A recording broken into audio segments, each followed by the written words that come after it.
So guys, this is a pink keyboard, very obviously, but it is not any pink keyboard. This is the AKKO 3084 World Tour Tokyo Edition. So this is a pink and white keyboard, and the reason I bought it was really just because I'm really smitten with these kind of Sakura aesthetics, pink and white kind of thing. Mostly because the girl I was really into kind of said that she really liked it once, and ever since then I've kind of fallen in love with this style of keyboards. Since then she has ghosted me and never replied to my text, but that doesn't matter. The taste in keyboards has stayed even though my affection hasn't. This is the AKKO 3084 World Tour Tokyo. Now, one thing I found with these pink and white keyboards is there's actually a good market for them. There's a lot of females that like mechanical keyboards, but the standard black and white keyboards are almost gamer and almost too vulgar for their tastes. While it might sound slightly, stereotyping and generalization, I find that when I'm trying to introduce a female a mechanical keyboard and I show them this gets way more of a positive reaction than if I just show them a normal black colored keyboard or normal white keyboard, even if it has RGB showing different bright colors. They like something simple, clean, and that's kind of cutesy in terms of aesthetics. I'm not saying all of them do, but in general, I find that this has better reception with females than a normal white or black keyboard, which is understandable, I guess. So that's why this kind of keyboards exist. Also, there are definitely males who totally mess with this World Tour Tokyo aesthetic of Sakura, and it's clearly what it's inspired by. You've got this beautiful spacebar that has kind of a Mount Fuji decoration on it, super zen and stuff. It comes with a little fish wind lantern, fish kite I think is what it's called. Modifier key, you can replace your right enter key with it, which looks really nice and lovely, and it comes with about 10 to 11 modifier keys, so you can replace your alphanumerics, your numbers, kind of different animation, different pictures. You've got a little cat key, you've got a bunch of cats, you've got some Japanese inspired things because it is World Tour Tokyo. Weirdly though, this is not a Japanese company making this. This is not like the ducky / Vermillo collab or the Miya 68 Pro from Vermillo, where it was the Sakura edition, and I think Vermillo is actually or Ducky is actually a Japanese brand.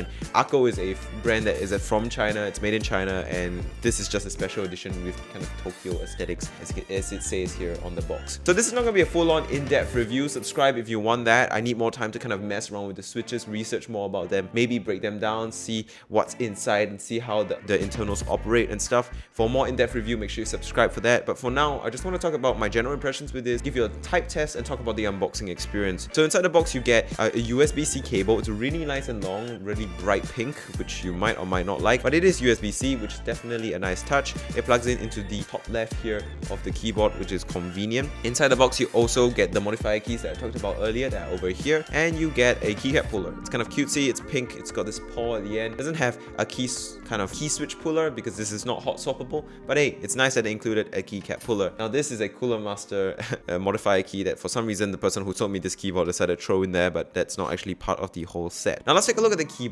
itself. So in terms of its layout, this is the 3084. So the 84 means 84% keyboard. So what an 84% keyboard actually is in general, on average, like what manufacturers usually mean when they say 84%, is it's a 10 keyless keyboard, but the arrow keys and all the extra function keys on the right side of the 10 keyless keyboard is squashed flush with the keyboard to save space. And the reason for that is because you don't want your hands to be too far apart when you're gaming. You want them to be reasonably close. So this is kind of like a poker keyboard, but it has the added functionality of your F keys up here, your delete, home up, page up, page down, and your arrow keys over here, but it's still a very compact form factor that's only a little bit bigger than a poker keyboard, which is excellent for ergonomics, and yet have a good balance between that and having enough keys to get your job done. And I really like this kind of form factor just because there's so much things going on in a very compact package, which is nice. So that's 84% keyboard. Now we've talked about the keycaps being pink and white and with the whole Japanese Sakura Zen aesthetic. So let's talk about the case itself. There's a bit of AKKO branding on the front right here, which is nice, but on average the case feels kind of cheap.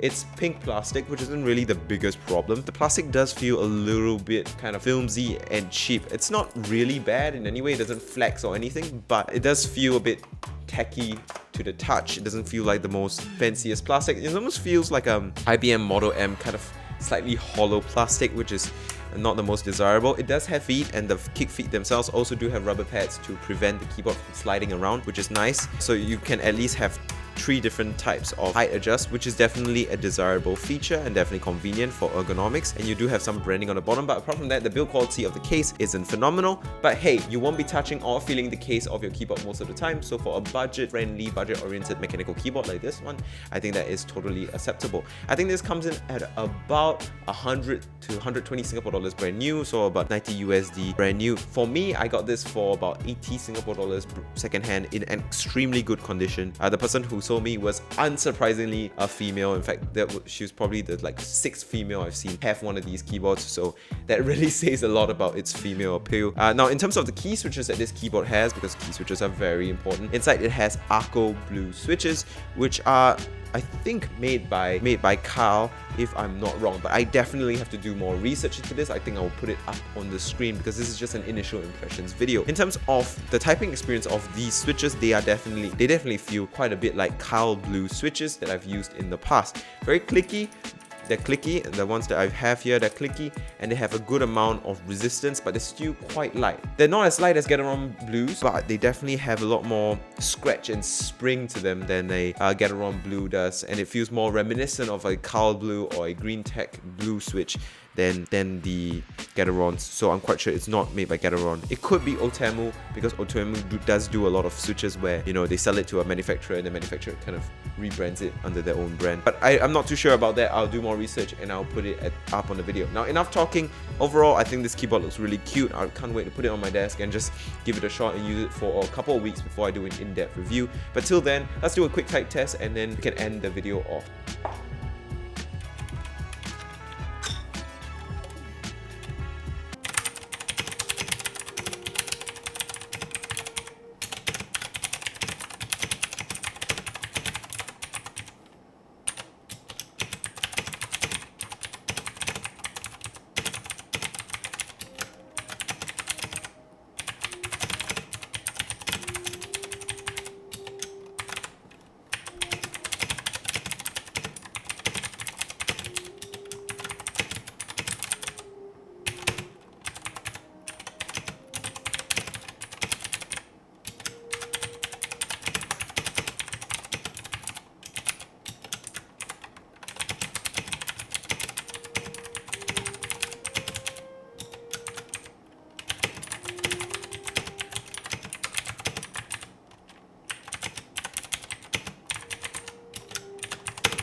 So I guess that's it for this video.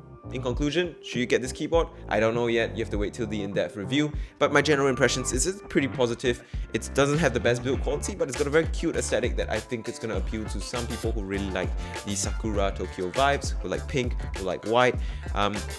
You know, it's a very nice keyboard. The switches are pretty decent, they're not amazing, but for the price, there's not much to complain about so far. Of course, I need to use this further to really see if there's any quirks and features of it that I don't know about yet, but generally, initial impressions, pretty good. So stay tuned for the full review, so make sure you subscribe for that, and I'm going to end this video off here. Thank you guys so much for watching. I'll see you guys next time, which might be tomorrow, the day after, or the week after, I don't know. So just keep watching, subscribe. See you guys next time, bye.